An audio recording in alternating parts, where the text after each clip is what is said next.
एक बार फिर से हलचल ला दी है। सीएम योगी ने कहा अहिंसा ही इंसान का सच्चा धर्म होना चाहिए। देश और समाज के लिए जो खतरा है उसके लिए अहिंसा नहीं फिर हिंसा का रास्ता ही अपनाना होगा। आगे बयान में उन्होंने कहा कि कोई नुकसानदायक हो तो हिंसा अपनानी पड़ती है, नुकसानदायक के लिए अहिंसा नहीं हिंसा अपनानी पड़ती है। देश को खतरा हो तो अहिंसा से काम नहीं चलेगा। मुख्यमंत्री को सुनिए। अहिंसा परमो धर्म, धर्म हिंसा तथैव च। यानी सामान्य जीवन में अहिंसा ही सर्वोच्च धर्म होना चाहिए, लेकिन अगर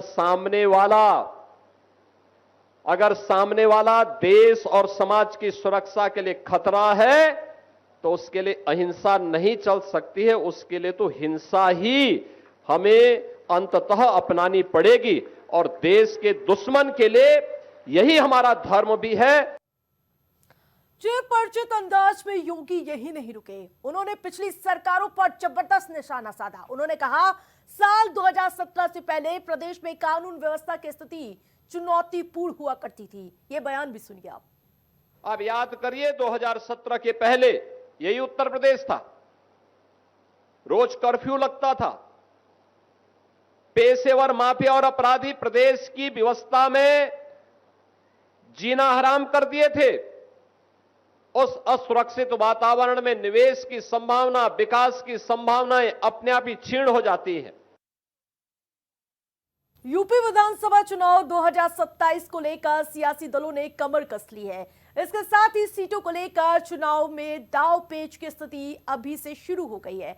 इस बीच आजमगढ़ की अतरौलिया विधानसभा सीट पर एनडीए के सहयोगी दलों के बीच सियासी खींचतान खुलकर सामने आने लगी।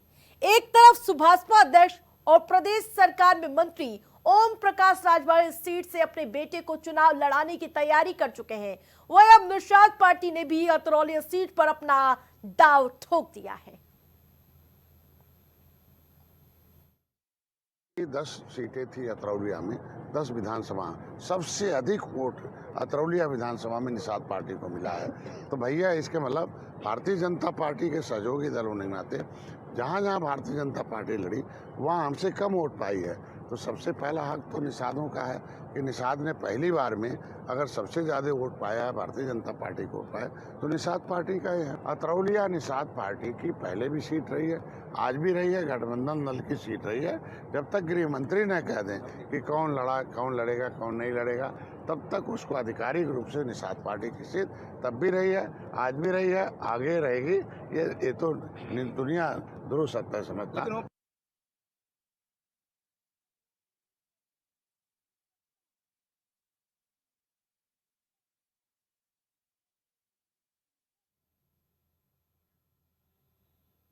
तो प्रदेश सरकार में जहां मंत्री डॉक्टर संजय निषाद ने साफ कहा है कि अतरौलिया सीट पर निषाद पार्टी चुनाव लड़ेगी। उन्होंने पार्टी के राष्ट्रीय महासचिव प्रशांत सिंह को संभावित प्रत्याशी बताते हुए कार्यकर्ताओं से चुनावी तैयारियों में जुटने का आह्वान तक कर दिया है। संजय निषाद ने कहा कि अतरौलिया विधानसभा सीट पर सबसे पहला अधिकार निषाद पार्टी का है और जब तक केंद्रीय गृह मंत्री अमित शाह जहां उनकी ओर से कोई आधिकारिक घोषणा नहीं हो जाती तब तक ये सीट निषाद पार्टी की है और हमेशा रहेगी।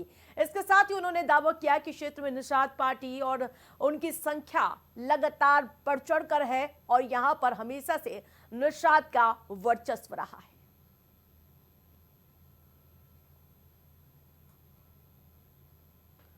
एआईएमआईएम प्रमुख अजदुद्दीन ओवैसी ने एक बार फिर से बड़ा बयान दे दिया है। हैदराबाद में ईद मिलाप कार्यक्रम को संबोधित करते हुए ओवैसी ने बीजेपी सरकार पर जमकर निशाना साधा। उन्होंने सरकार पर आरोप लगाते हुए कहा नमाज और अजान से जुड़े मुद्दे जानबूझकर मुसलमानों को निशाना बनाने के लिए उठाए जाते हैं।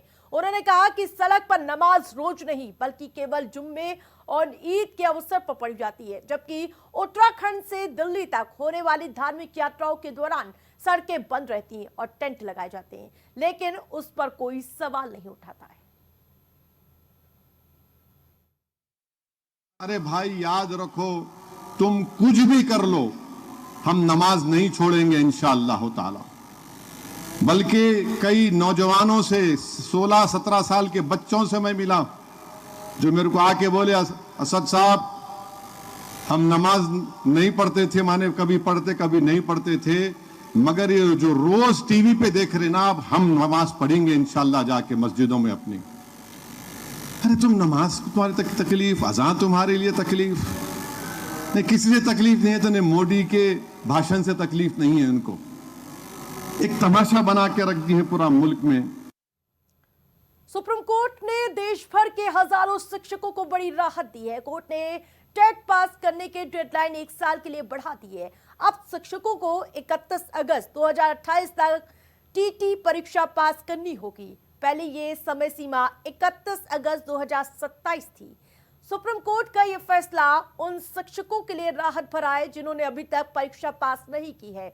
कोर्ट के इस निर्णायक फैसले के बाद जहां तनाव कम होने की उम्मीद है, लेकिन बड़ी संख्या में शिक्षक टेट की अनिवार्यता पर पूरी तरह से जहां इस पर मुखर नजर आ रहे हैं, वो लगातार इस बात को लेकर चिंतित नजर आ रहे हैं। वहीं शिक्षकों की याचिका पर सुनवाई करते हुए सुप्रीम कोर्ट ने साफ किया है कि 2009 से पहले नियुक्त शिक्षकों को टीटी पास करना अनिवार्य होगा और इसके साथ ही कोर्ट ने टेट की अनिवार्यता से छूट देने की मांग को खारिज कर दिया है।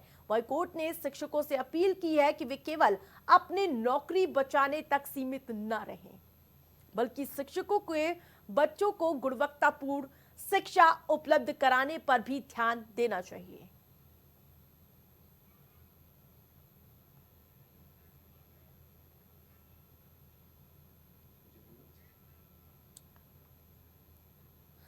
तो सुनील जायसवाल जी हमारे साथ जुड़ चुके हैं। जिस प्रकार से लगातार सुप्रीम कोर्ट का फैसला सामने आया है, आखिरकार आप कैसे देखते हैं इस फैसले को? सुरेश जी। धन्यवाद अदिति जी, मुझे यहाँ बुलाने के लिए और अपना पक्ष रखने के लिए। जो फैसला सुप्रीम कोर्ट का आया है, हम न्यायपालिका के खिलाफ न जाते हुए उसका आदर करते हैं, लेकिन साथ ही साथ यह भी कहना चाहते हैं कि 2009 में जो आरटीई एक्ट आया था और उसमें एनसीटी की जो अधिसूचना है 23 अगस्त 2010 को लागू की गई, उसमें टेट की अनिवार्यता को उल्लेख किया गया नियुक्ति के लिए, आगे के लिए, और 23(1) की धारा में कहा गया कि जो 2010 के पहले नियुक्त हैं उनको इस पात्रता परीक्षा से छूट प्रदान की जाएगी। तो जो अभी न्यायालय का निर्णय आया, उन्होंने 2017 के अमेंडमेंट में का उल्लेख किया है। मैं यह भी बताना चाहता हूं कि 2017 का जो अमेंडमेंट था वह जो पहले हमारे नियुक्त हो गए थे शिक्षक, और जिन लोगों ने जो अप्रशिक्षित थे, जो प्रशिक्षित नहीं थे और किसी तरह से उनको नियुक्ति मिली थी जिसमें अनुकंपा नियुक्तियां भी आधारित थी, उनको उन्होंने ये कहा कि जो ये पहले जो नियुक्त हैं उनको टेट मतलब जो भी सारी अहर्ताएं, कहीं उन्होंने टेट की बात नहीं की है उसमें, उन्होंने कहा जो अहर्ताएं रखी गई हैं वो सारी उनको पास करनी होंगी। अब मामला ये आया कि जब आरटीई एक्ट लागू हुआ और अधिसूचना एनसीटी ने 10 अगस्त 2010 में 23 अगस्त 2010 में लागू की, उसके पहले शिक्षक जो भी भर्ती हुई थी वह सारी अहर्ताएं पूर्ण करके ही शिक्षक बना था। और ये नैसर्गिक न्याय भी है कि, और सुप्रीम कोर्ट के ही फैसले हैं, सब बहुत सारे फैसले हैं ऐसे कि जो भी भूतलक्षी कानून है वह पहले जो नियम आया है, जो अभी नियम लागू किया गया, पहले वाले लोगों पे लागू नहीं होता है। बहुत सारे डिसीजन सुप्रीम कोर्ट के हैं, बट लेकिन मैं यही कहना चाह रहा हूं कि जब इस तरह की न्याय की व्याख्या सुप्रीम कोर्ट द्वारा की गई है और इस केस में मुझे इस बात का आभास हो रहा है कहीं ना कहीं कि ऐसा क्यों है कि हम लोगों को जब उत्तर प्रदेश में, मैं उत्तर प्रदेश की बात करता हूं तो कम से कम 2 लाख शिक्षक और पूरे देश में कम से कम 25 से 30 लाख शिक्षक परिवार प्रभावित होगा। इस समय जब सितंबर 2025 में जब से यह व्यवस्था लागू करने का सुप्रीम कोर्ट का आदेश आया, उस दौरान और इस दौरान के बीच में बहुत सारे शिक्षक, कई शिक्षक अब इस दुनिया में नहीं रहे, केवल इसी उससे कि हमें अब कैसे क्या होगा। बिल्कुल। लेकिन इसको छटनी के तौर पर भी देखा जा रहा है कि टेट अगर नहीं पास कर पाए तो फिर बच्चों के भविष्य किसके भरोसे रहेंगे, ये भी बड़ा सवाल है। इस बारे में यही कहना है कि जैसे अब छटनी, मैं भी यही कहना चाहता हूँ हाँ। कि एक छटनी, ये तो हटाने का एक पूरी प्रक्रिया हो गई कि हम पुराने लोगों को हटा ही देंगे और हम शिक्षा की गुणवत्ता की बात करते हैं। मैं हमेशा कहता हूँ शिक्षक हमेशा गुणवत्ता परख ही शिक्षा के लिए जाना जाता है। मैं आपको बताता चलूं कि पूरे ऑल ओवर इंडिया में राष्ट्रीय पात्रता एवं योग्यता परीक्षाएं आयोजित की जाती हैं। हमारे उत्तर प्रदेश में 15,143 सीटें हैं और उसमें जो नेशनल लेवल के एग्जाम हैं उसमें पूरी सीटें 90% सीटें हमारे बेसिक के बच्चे पास करके जा रहे हैं। तो हम कैसे कह दें कि हमारी जो शिक्षा व्यवस्था है वह गुणवत्ता पूर्वक नहीं है। और यही नहीं है, नवोदय में सिलेक्शन हो रहे हैं, श्रेष्ठा एक बहुत बड़ा मतलब जो राष्ट्रीय परीक्षा है उसमें बच्चे सेलेक्ट हो रहे हैं, जिसमें सरकार खुद ही कम से कम 2.5 से 3 लाख रुपए पर प्रति बच्चे खर्च करती है। प्राइवेट स्कूल जहां हमारे बच्चे नहीं पढ़ पाते हैं वहां वो बेसिक के बच्चे चयन होकर के पढ़ने जा रहे हैं। मैं लखनऊ में इस समय कम से कम 10 बच्चों का सिलेक्शन हुआ। मैं जिले का नोडल भी हूं लखनऊ में राष्ट्रीय आय एवं योग्यता परीक्षाओं का। मैं परीक्षाएं ही देखता हूं और साथ साथ बच्चों की तैयारी के लिए ऑनलाइन क्लासेस भी चला रहे। शिक्षक गुणवत्ता के लिए दिनों दिन लगातार जूझ रहा है। लेकिन एक सवाल सरकार से कि जब शिक्षक विद्यालय में ही नहीं होगा तो पढ़ाएगा कैसे? बहुत महत्वपूर्ण जनगणना आप उठा रहे हैं। छुट्टियों में, हमारी छुट्टियों में जनगणना लगा दी, बता दिए हमारे दिए रहे छुट्टियां हैं कि हमारे हैं। हर परीक्षा हम कराएंगे, डीएलएड परीक्षा हम कराएंगे, पॉलिटेक्निक परीक्षा हम कराएंगे, यूपीएससी परीक्षा हम कराएंगे, सब बेसिक के ही लोग कराएंगे। छुट्टियों में भी इधर किया जा रहा, तो छुट्टी के नाम पे ऐसा खिलवाड़ क्यों? लेकिन सुरेश जी, नौकरी बचाने की ये लड़ाई या फिर शिक्षा में सुधार की गुणवत्ता को सुधारने के लिए टेट जरूरी है आपका होना शिक्षकों का? मैं टेट के बारे में फिर यही कहना चाहता हूं। टेट जो अनिवार्य परीक्षा जो इसके लिए नियुक्ति के लिए है, नियुक्ति के लिए एक छटनी के लिए था कि जो बहुत एक लंबा जो समूह आ रहा था उसमें एक छलनी के लिए टेट परीक्षा लाई गई, ना कि ये छटनी के लिए लाई गई। ये छटनी के लिए नहीं है। हम पूर्व में जो शिक्षक हैं बराबर निरंतर कार्य कर रहे हैं और अगर हम गुणवत्ता परक शिक्षा नहीं दे पा रहे हैं तो इसकी वजह कहीं ना कहीं सरकार को अपने ढूंढना पड़ेगा। विभाग में शिक्षकों को विद्यालय में ठहरने दें और बिल्कुल निरंतर और शिक्षा में सुधार दिनों दिन हो रहा है। मैं ये कह सकता हूं दावे के साथ, मैं एक शिक्षक प्रतिनिधि के साथ साथ मैं विद्यालयों में शिक्षा की गुणवत्ता पे ही काम करता हूं पूरे जिले में।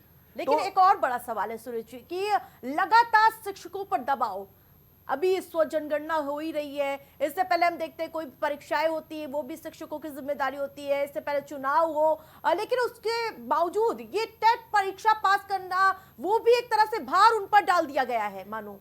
इस बारे में मैं यही कहना चाहूंगा, इस समय शिक्षक जो नॉन टेट है उस मानसिक संत्रास से गुजर रहा है, उसके हालात को कोई समझना नहीं चाहता।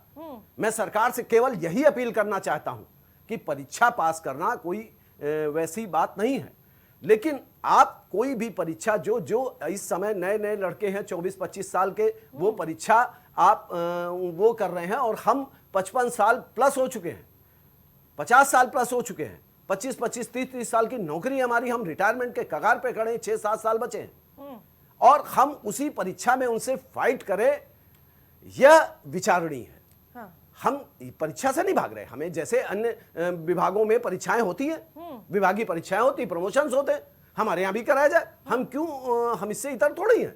हम समय समय पर परीक्षाएं कराई जाए, विभागीय परीक्षाएं हो, लेकिन एक वही कहावत है कि एक 25 साल के बच्चे से किसी 55 साल के योद्धा को दंगल में आप कुदा देंगे तो हस्र क्या होगा, यह जग जाहिर है, इसमें कुछ कहना नहीं है, ये सभी को पता है। बस हम फिर वही कहते हैं कि 2 दिन हो गए, सरकार से हमारी यही एक अपील है कि 2 दिन हो गए इस निर्णय को आए हुए, सरकार को इसमें कुछ बोलना चाहिए, कहना चाहिए कि सरकार क्या चाहती है, छटनी और या उन 25 से 30 लाख परिवारों को एक सुरक्षा प्रदान करना, पारिवारिक सुरक्षा, सामाजिक सुरक्षा,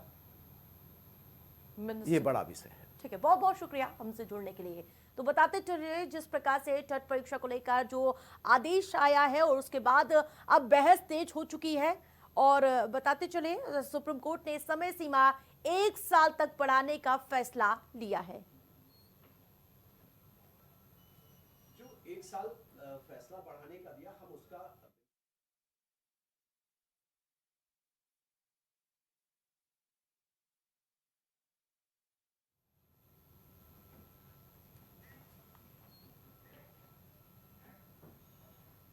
और खबरों में आगे बढ़ेंगे। गाजियाबाद में एक नाबालिग हिंदू की हत्या से सनसनी फैल गई। घटना 28 मई यानी बकरीद के दिन की है। मृतक सूर्या को उसके ही कुछ साथी जो विशेष समुदाय से आते हैं, उन्होंने बुलाया और कहा कि क्या तुमने कुर्बानी देखी है, और उसके बाद उसके ऊपर चाकू से ताबड़तोड़ हमले कर उसे मौत के घाट उतार दिया गया। मृतक की मां इस घटना से बेहद ही सदमे में है और मुख्यमंत्री योगी आदित्यनाथ से इंसाफ की गुहार लगाते हुए जान के बदले जान की मांग कर दी गई है। कोई झगड़ा नहीं था सर। 8 महीने पहले मेरे बच्चे से साथ मोचावर हुई थी ऐसे ही।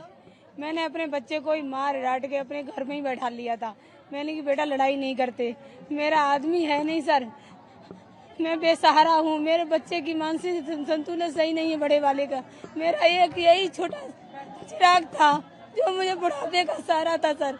मेरे मोमडन के लड़कों ने सर उसे भी चाकू भोंक के मेरे बच्चे की हत्या कर दी। मुझे मोदी योगी से बस कुछ नहीं चाहिए, उसका चाहिए मेरे बच्चे को इंसाफ मिले, खून के बदले खून। दिनांक 28 मई को थाना क्षेत्र खोड़ा में एक किशोर को चाकू लगने की घटना का संज्ञान में आया था, जिसमें तत्काल ही थाना क्षेत्र खोड़ा की पुलिस टीम के द्वारा मौके पर पहुंचकर उसे नज़दीकी अस्पताल में भर्ती कराया गया, जहां इलाज के क्रम में 29 मई को दिन के करीब 12 बजे उनकी मृत्यु हो गई। इस प्रकरण में परिजनों से प्राप्त तहरीर के आधार पर सुसंगत धाराओं में अभियोग पंजीकृत किया गया तथा आज इसी प्रकरण में थाना क्षेत्र खोड़ा की पुलिस टीम के द्वारा 3 नामजद अभियुक्तों को गिरफ्तार कर लिया गया है तथा घटना से संबंधित 2 अन्य संदिग्ध को हिरासत में लेकर के पूछताछ की जा रही है। पूरे प्रकरण में पूछताछ तथा साक्ष्यों के आधार पर अग्रिम वैधानिक कार्रवाई सुनिश्चित की जा रही है। वो इस मर्डर को लेकर सियासत भी शुरू हो चुकी है। बीजेपी और सपा समेत कई दलों ने इस घटना पर कड़ी निंदा जताई है। वो बख्शा नहीं जाएगा, उसको खोज निकाला जाएगा और हत्या करने वाले को फांसी पर चढ़ाने के लिए जो कार्रवाई होती है कानूनी, वो कानूनी कार्रवाई की जाएगी। सरकार कानून व्यवस्था को लेकर के बहुत गंभीर है और जिन लोगों ने ऐसा अपराध किया उनके खिलाफ कठोर से कठोर कानूनी कार्रवाई की जाएगी। नहीं, विपक्ष को तो प्रसन्नता हो रही होगी कि एक सनातनी युवा को इस तरह से एक धर्म विशेष के लोगों ने उसकी जान ले ली। इनके दिमाग में जहर भर गया है और मैं नौजवानों से कहूँगा कि ऐसे लोगों से दूरी बनाने का समय आ गया है। इनसे दूरी बना कर रहें। ये सड़ी गली मानसिकता के लोग हैं। सनातनी इनके टारगेट पर हैं, निशाने पर हैं। बाकी जिसने ऐसा किया है उसका हश्र भी वैसा ही होगा। हमारी सरकार करेगी, कानून करेगा, पुलिस करेगी। अखिलेश यादव जी को उस पर बोलना चाहिए कि उनके वोटर हैं, उन लोग ऐसी हत्या क्यों कर रहे हैं। कहीं मुसलमान मार रहा है तो कहीं यादव मार रहा है। आए दिन इनकी घटनाएं सोशल मीडिया पे खूब वायरल हो रही है। तो इनके जो कारनामे हैं, वो जो पीडीए ये बोलते हैं, पीडीए इनका असफल है सिर्फ एमओआई फैक्टर को दबाने के लिए, लोगों का दिमाग भटकाने के लिए कि हमको सिर्फ एमओआई कहा जाता था, इस नाते पीडीए चिल्ला रहे हैं। उत्तर प्रदेश में लगातार अपराध रुक नहीं रहे हैं, चाहे वो राजधानी लखनऊ की बात हो। अभी 3 दिन पहले एक प्रॉपर्टी डीलर को यह हत्या कर दी गई। अब ये गाजियाबाद की घटना है। लगातार उत्तर प्रदेश में हत्याएं हो रही हैं, लूट हो रहे हैं, बलात्कार हो रहे हैं और भारतीय जनता पार्टी की सरकार कानून व्यवस्था देने में पूरी तरह से विफल है।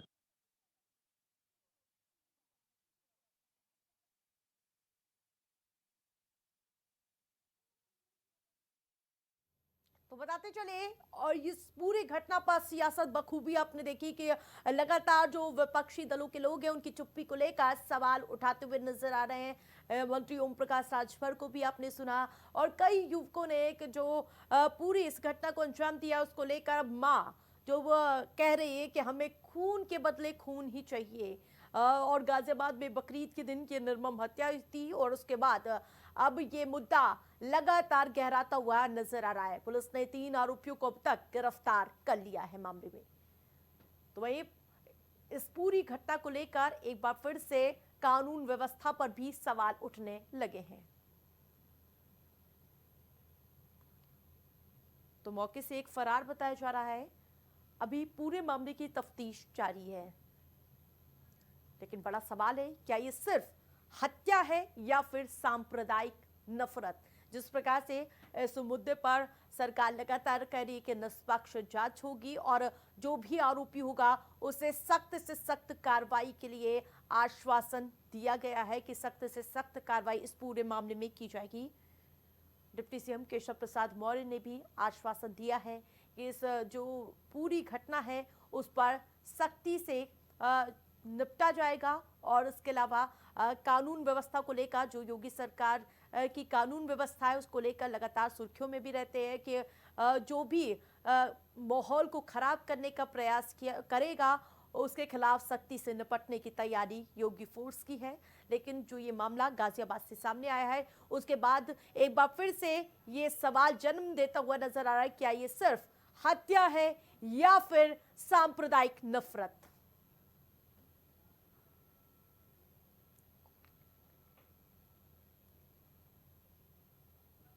तो जिस प्रकार से कई युवकों ने किशोर की हत्या की है, यह आरोप लगे, एक अभी फरार भी बताया जा रहा है मामले में और 2 संदिग्धों से अभी भी पूछताछ जारी है और प्रशासन इस पूरे मामले में निगरानी बनाए हुए नजर आए। लेकिन पीड़ित मां का मुख्यमंत्री योगी आदित्यनाथ से अपील है कि इस पूरे मामले में सख्ती से कार्रवाई की जाए। गाजियाबाद में एक नाबालिग हिंदू की हत्या से पूरे इलाके में सनसनी फैल गई और घटना 28 मई यानी कि बकरीद की बताई जा रही है। मृतक सूर्या को उसके ही कुछ साथी जो विशेष समुदाय से आते हैं और उन्होंने उसे पहले बुलाया और कहा कि क्या तुमने कभी कुर्बानी देखी है, और उसके बाद उसके ऊपर चाकू से ताबड़तोड़ हमले करके उसे मौत के घाट उतार दिया। मृतक की मां इस घटना से बेहद ही सदमे में नजर आ रही है और उन्होंने खुद मुख्यमंत्री योगी आदित्यनाथ से अपील की है कि और साथ ही उन्होंने कहा है कि जान के बदले जान ही चाहिए। तो शिशिर चतुर्वेदी जी हमारे साथ जुड़ चुके हैं। शिशिर जी, गाजियाबाद में जो घटना आई है कैसे देखते हैं इसे आप? सांप्रदायिक है या फिर जो लगातार बताई जा रही कि पुरानी रंजिश है? देखिए, ये एक तरीके से पूरी तरीके हिंदुओं में व्याप करने के लिए, दहशत फैलाने के लिए इस तरह की घटना को की गई है ये पूरी। आप देखिए, पहले की घटनाओं से इसको जोड़िए। लखनऊ में कमलेश तिवारी की हत्या होती है, उसके बाद दूसरी कन्हैया लाल की हत्या होती है, चंदन गुप्ता की तिरंगा यात्रा में हत्या होती है और चौथी घटना ये है, और इस बीच में कई और हत्या होती है। इसमें तो सीधे सीधे वो बोल रहा है कि बकरीद पे बकरा नहीं, मैं हिंदुओं को काटूंगा। इस तरीके के शब्द क्या आपको लगता है आपसी रंजिश के लिए? ये हिंदुओं में दहशत फैलाने के लिए। और योगी आदित्यनाथ जी का बयान मैंने कल ही देखा, वो कह रहे हैं कि अब हिंदुओं को डराने वाले धमकाने वाले लोग पे कड़ी कार्रवाई हो रही है और वो उनको सजा दी जा रही है। आज तक कमलेश तिवारी के हत्यारे जो मुख्य हत्यारा था आज तक नहीं पकड़ा गया। उनके बेटे की नौकरी की बात थी वो नहीं पूरी की गई। चंदन गुप्ता जो कार था उसके मामले में जब वो यहाँ पर गवाही के लिए आया तो इतने दहशत में था, उसने मुझसे मदद मांगी, उसके भाई ने, हम लोग ने उसकी मदद की, सजा हुई उसमें जाके बड़ी मुश्किल से। और जेल में ये लोग दमाद की तरह बिरयानी खा रहे हैं। और हेलो, हाँ आवाज आ रही है आपकी जी। तो ये लोग बिरयानी खा रहे हैं वहाँ पर बैठ के। कमलेश तिवारी के हत्यारे हो, चाहे चंदन गुप्ता के हो, चाहे कन्हैया कुमार के हो, चाहे इसमें हो, तो ये दहशत फैलाने के लिए पूरी घटना है। और निश्चित तौर पे जब वो ये कहता है कि हम आपकी बकरा नहीं काटेंगे कुर्बानी के लिए, हिंदुओं को काटेंगे, तो ये क्या है? सरकार को रोती हुई उसकी माँ को गाजियाबाद में उसकी में आंसू पोंछने चाहिए। इकलौता नाबालिग बच्चा चला गया है। अब मोदी जी कहते थे एक के बदले 10 किसान लाएंगे, तो ऐसे में योगी आदित्यनाथ जी कहते हिंदुओं को धमकाने वाले चले गए। ऐसे में अब एक ऐसा उदाहरण पेश हो कि जो दुनिया की मायने मैं इसमें वो भी देता हूँ शिशिर जी, उदाहरण। कानून व्यवस्था तो पूरी तरह से ध्वस्त नजर आ रही है, लेकिन वो सवाल उठा रहे कि विपक्ष इस मुद्दे पर क्यों नहीं बोल रहा है। सरकार आपकी है, जवाबदेही उनको देनी चाहिए। देखिए, एक बहुत अच्छी आपको उदाहरण दे रहे हैं, क्योंकि कई उदाहरण में उत्तर प्रदेश की सरकार ने अपनाए और वो आज योगी जी के लोगों ने सम्मान दिया वो उन कारणों से। ये जो घटना हुई है, ये एक इंटरनेशनल तरीके से आप देखिए कि ये इंटरनेशनल साजिश है जो घटना घटी है। किस प्रकार से ये एक रास्ता बताता है कि आप किसी ऐसी घटना को करने के बाद आपको 72 हुए मिलेंगे जन्नत में, तो उस कारण ये सब हो रहा है। तो अगर कोई मुस्लिम अपराधी इस तरीके से करता है जो दुनिया में दहशत फैलाता है, तो उसको दफनाने की जगह जला दिया जाए, और कोई हिंदू अपराध ऐसा करता है तो उसको जलाने की बजाय दफना दिया जाए। ये दुनिया में अमेरिका की स्टाइल का ये दूसरा उदाहरण होगा। जैसे दंगाइयों की जो कार्रवाई पोस्टर लगाए गए, ये मेरी याचिका थी जिसका अनुपालन योगी सरकार ने किया और वो मॉडल पूरे देश में हिट हुआ। मैं फिर से कह रहा हूँ, इस योजना पे काम करें। अब इनकाउंटर करने के बाद इनको जलाया जाए अपराधियों को। लेकिन तो कल तक के जो मुस्लिम समुदाय के लोग मांग कर रहे थे कि गौ माता को राष्ट्र माता घोषित करिए, उसके बाद इस तरह की घटनाएं आ जाए, उसके बाद कैसे भरोसा लोग जताएंगे? देखिए, गौ माता को राष्ट्र माता घोषित करें, मुस्लिम कह रहे हैं, ठीक बात है, लेकिन उससे बड़ी बात मैं कह दे रहा हूँ, इस देश पे अब सरिया लागू की जाए मुसलमानों के लिए। वो सरिया चाहते हैं, उनको सरिया दे दी जाए, इसमें क्या दिक्कत है? वो गौ माता के नाम कह रहे पूरी सरिया दे दो। चोरी करोगे तो हाथ काट दो। हिंदू तो नहीं मांग रहा ना सरिया, सरिया को दे दो। या और आगे चले, मुस्लिम राज ये लगातार जो 1947 से आगे फसाद चल रहा है, ये इनको सरिया देना चाहिए। पूरे देश में जो इस्लाम के मानने वाले उनके लिए सरिया लागू कर देनी चाहिए सरकार को। अगर कोई मुस्लिम अपराध करता है, आतंक फैलाता है, तो उसको दफनाने की जगह जलाया जाए, और हिंदू अगर अपराध करता है तो उसको जलाने की बजाय दफनाया जाए अमेरिका की तरह, या उसको समुद्र में बहा दो। ये 72 हुरों का पाप खत्म हो जाएगा, अपराध कम हो जाएगा। सीधा सीधा फंडा है। बिल्कुल, पीड़ित परिजन और उनकी मां तो मुख्यमंत्री से सीधे गुहार कर रहे हैं कि हमें जान के बदले जान ही चाहिए। जी, ये तो वो तो कह रहे हैं उनके परिजन, ठीक है। लेकिन मोदी जी ने भी तो यही कहा था कि एक के बदले हम 10 कर देंगे। अभी कल ही मैं आज के अखबार में देख रहा था कि योगी जी कह रहे हैं कि अब हिंदुओं को कोई धमका नहीं सकता है। धमकाना चाहो तो उसकी गर्दन काट दी गई आपके इसी बयान के तुरंत बाद। अब तो आपको ऐसा ही सबक देना होगा ना कि आप इनकाउंटर करिए, बुलडोजर चलाइए, उसके पोस्टर लगाइए, और जो गायब है सबके जल्द से 24 घंटे में न्याय दीजिए। न्याय जब देर से मिलता है तो वो भी एक अन्याय बन जाता है। देर से मिला हुआ न्याय अन्याय के रूप में। अब सालों से कमलेश तिवारी के हत्यारी जेल में पड़े हुए अधिकारी सरकारी पैसे पे मौज कर रहे। जेल में कुछ लोगों को मैंने भेजा तो क्या हत्यारों तक मिलने के लिए, तो वो कह रहे थे, तो मुस्लिम बन के गए थे, तो कहते हैं कि भाई कोई कष्ट तो नहीं है। तो कहा कि हमको बस गांजा थोड़ा कम मिल रहा, गांजा और थोड़ा सा मिलने लगे तो बाकी बड़ी मौज आओ, जेल में कोई दिक्कत नहीं है। ठीक है। तो जब जेलें मौजगाह बन जाएंगी, आरामगाह बन जाएंगी, कानून अपराधियों का संरक्षा करेंगे, 56 मर्डर, 56 अपराध और 100 अपराध करने वाले लोगों के मुकदमों में पूरा जीवन कट जाएगा। एक में सजा भी हो रही है। ठीक है, इंडिया सुपरफास्ट से जुड़ने के लिए बहुत बहुत धन्यवाद आपका। तो बताते चले, ये मुद्दा लगातार अब बढ़ता हुआ नजर आ रहा है, और सियासी बयानबाजी भी जबरदस्त तरीके से पूरे मामले में देखने को मिल रही है। अमेरिकी राष्ट्रपति डोनाल्ड ट्रंप की बेटी टिफनी अपने पति माइकल के साथ भारत दौरे पर आई हैं। इस दौरान आज वो आगरा पहुंची और ताजमहल का दीदार करती हुई नजर आई। दोनों ने करीब 1 घंटे तक ताजमहल परिसर में समय बिताया और ताजमहल की खूबसूरती देखकर काफी खुश नजर आए। उन्होंने गाइड रमेश धवन से कई सवाल भी किए गए और रमेश ने डिटेल में ताजमहल के इतिहास के बारे में जानकारी भी दी। टिफनी और माइकल डायना जहां बताते चले, डायना बेंच के पास एक दूसरे का हाथ थाम कर तस्वीरें भी खिंचवाई। दोनों ने अलग अलग पोज में फोटोज क्लिक करवाई और उन्होंने अपने स्टाफ के साथ ग्रुप फोटो भी खिंचवाए। इस दौरान टिफनी नारंगी रंग की लॉन्ग ड्रेस और इसके अलावा माइकल टी शर्ट ट्राउजर में नजर आ रहे थे।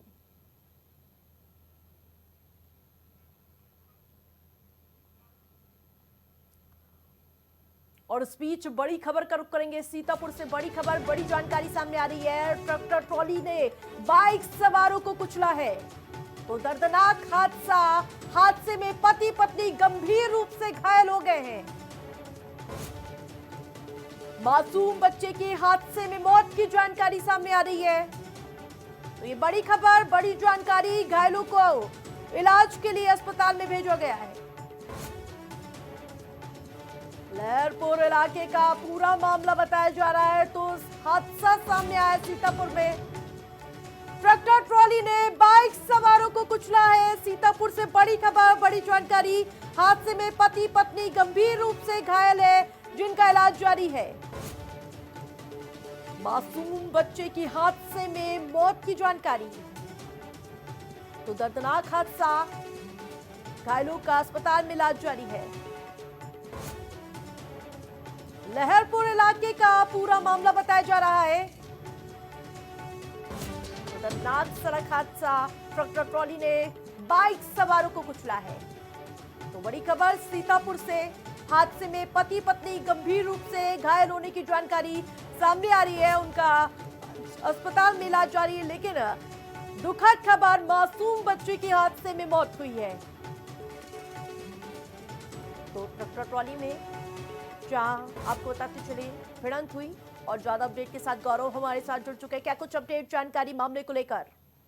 जी, मैं आपको बता दूं, ये पूरा मामला लहरपुर इलाके का है, जहां तेज रफ्तार ट्रैक्टर ट्रॉली ने सड़क पर एक बाइक को जोरदार टक्कर मार दी। हादसे में बाइक पर सवार पति पत्नी और एक मासूम बच्चा गंभीर रूप से जख्मी हुए थे।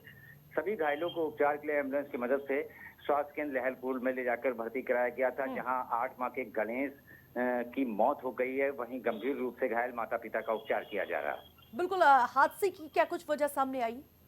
देखिए, जो हमारी मौके पर बात हुई है, परिवार वालों से बात हुई, उनका साफ तौर पर कहना है कि ट्रैक्टर ट्राली बिल्कुल अनियंत्रित होकर चल रही थी। अचानक बाइक का भी संतुलन बिगड़ा, जिसके बाद ये दुर्घटना हुई। तो कहीं ना कहीं ये तेज रफ्तार के कारण सड़क पर दर्दनाक हादसा हुआ था, जिसमें एक 8 माह के बच्चे की मौत हुई है। ठीक है, तमाम अपडेट के लिए धन्यवाद आपका।